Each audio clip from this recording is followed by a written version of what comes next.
सभा में उपस्थित हमारे साधक मंच के सभी सदस्यों को स्वागत, नमस्कार। हमारे जो अतिथिगण हैं आज के प्रोग्राम में, उनका भी मैं स्वागत करता हूँ, उनको भी मैं नमन करता हूँ। बात शुरू करता हूँ इस बात से कि मैं बिल्कुल कवि नहीं हूँ।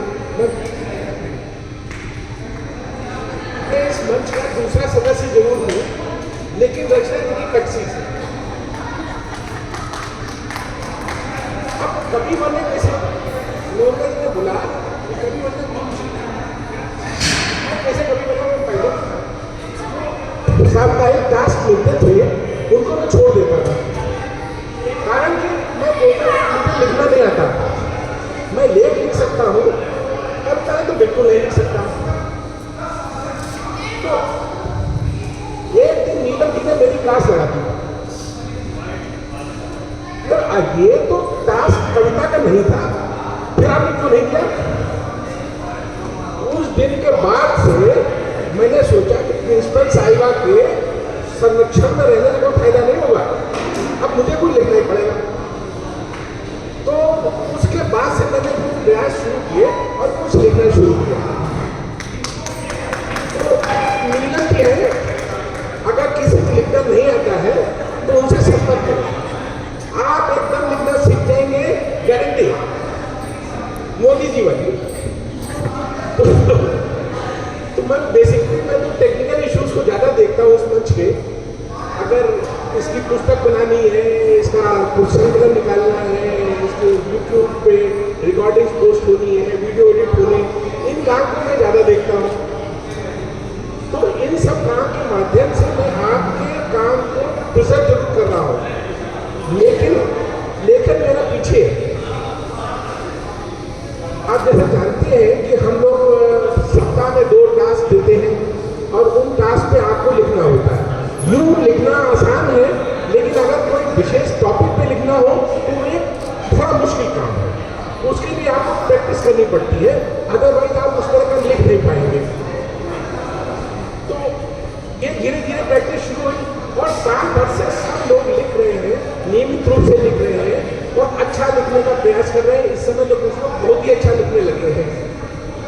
यही प्रक्रिया आगे चलती रही और साल भर हम लोगों ने कुछ न कुछ लिखा है, कुछ न कुछ गोष्ठियों में साहित्य पर चर्चा करी है, विमर्श किए हैं और अब इस स्थिति में पहुंचे हैं कि अब हम कह सकते हैं कि अब हम आगे की सीढ़ी पे जाने के लिए तैयार हैं। तो आगे की सीढ़ी अब क्या होने वाली है?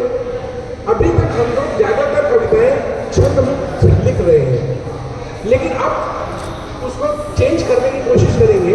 हम इसको मात्र छंद वाले विधा में जाने की प्रयास करेंगे। जो हिंदी के नहीं है लोग, जैसे हम उनको नीलम जी क्लास देंगे, तब आपको समझ में आएगा कि छंद क्या होता है ना, तोड़ठा क्या है, चौपाई क्या है, गजल क्या है, मात्रा क्या है। ये आगे के साल का हमारा प्रोग्राम रहेगा।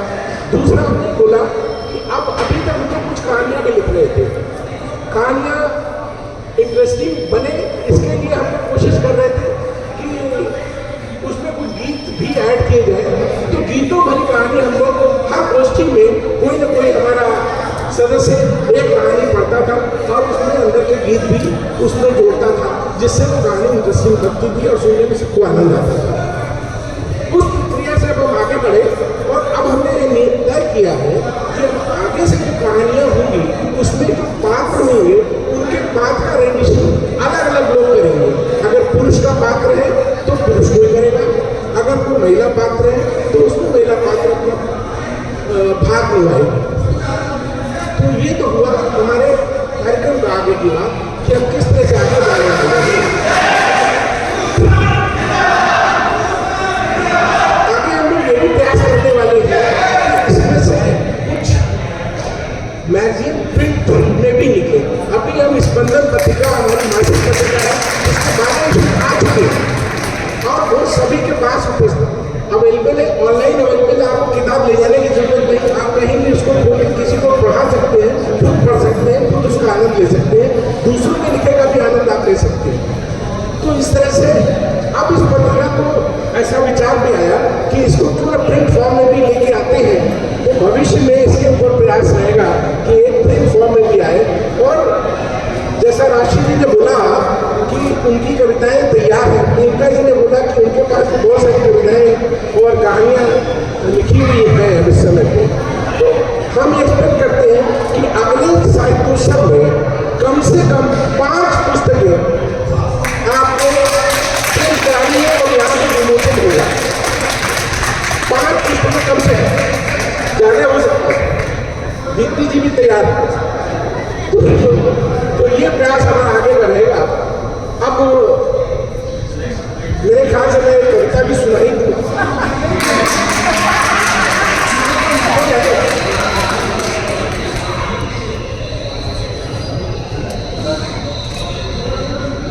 कौन है तो मैंने कहा आपका एक निर्णय तो सुधा की घटना पीछे कि राजनीति नहीं होनी चाहिए, मैंने थोड़ी सी गुजेड़ी की।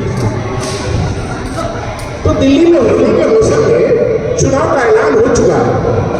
अब तरह तरह के व्यक्तित्व चारों ओर मंडराते मिलेंगे। दिनों दिन अब हमारी पूछताछ बढ़ने वाली है। भांति के बातें, इरादे, गारंटियां और वारंटियां आसमान को जमीन पर उनकी सरकार ले आएगी, ऐसा भी सभी बताएंगे। ऐसा ही सभी बताएंगे। अब ना कोई गरीब होगा, ना कोई भूखों मरेगा। किसान के खेत में अनाज अपने आप उगेगा। किसान के खेत में अनाज अपने आप उगेगा। खरीदने वाले खुद ही उसकी फसल का मनचाहा मूल्य देकर फसल अपने आप ले जाएंगे। महिलाओं को अपने घर पर काम करने के पैसे मिला करेंगे, महिलाएं पसंद हो जाए। महिलाओं को अपने घर में काम करने के पैसे मिला करेंगे। खाना बनाने की जिनकी इच्छा हो बनाए, नहीं तो खाना बनाकर सरकार स्वयं आपके दरबार पर लेकर आएगी। मजदूरों को भी अब कोई चिंता की बात नहीं। मनरेगा का पैसा पैसा पैसा घर बैठे बिना काम एडवांस मिलेगा। सरकारी अफसर भी बेफिक्र रहे।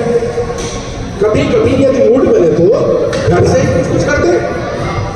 कभी कभी यदि मूड बने तो घर से ही कुछ कर दे। ऑफिस जाने की कोई जरूरत अब बिल्कुल नहीं पड़ेगी।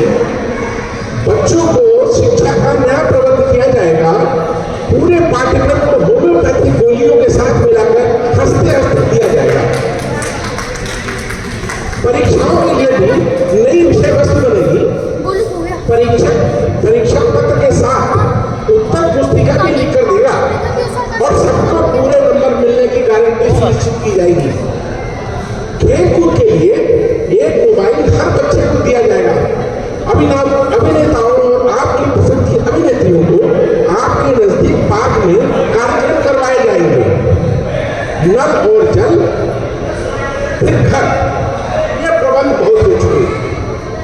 अब सबको कार मिलेगी, उसे चलाने प्रति व्यक्ति 100 लीटर पेट्रोल मिलेगा।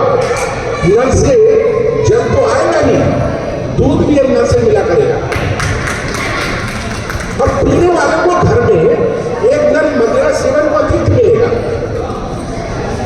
टूरिज्म को बढ़ाने हर महीने एक देशी और एक विदेशी टूर मिलेगा। साथ ही इसके शॉपिंग खर्चे के लिए ढेरों डॉलर का इंतजाम रहेगा। तो साहब आप मुझको रखेगा, वोट आपका बहुत कीमती। सारी सुविधाएं देने को मैं बस बाहर तैयार खड़ा हूँ। यहाँ जो भी बता चुका हूँ, अपने इरादे जता चुका हूँ।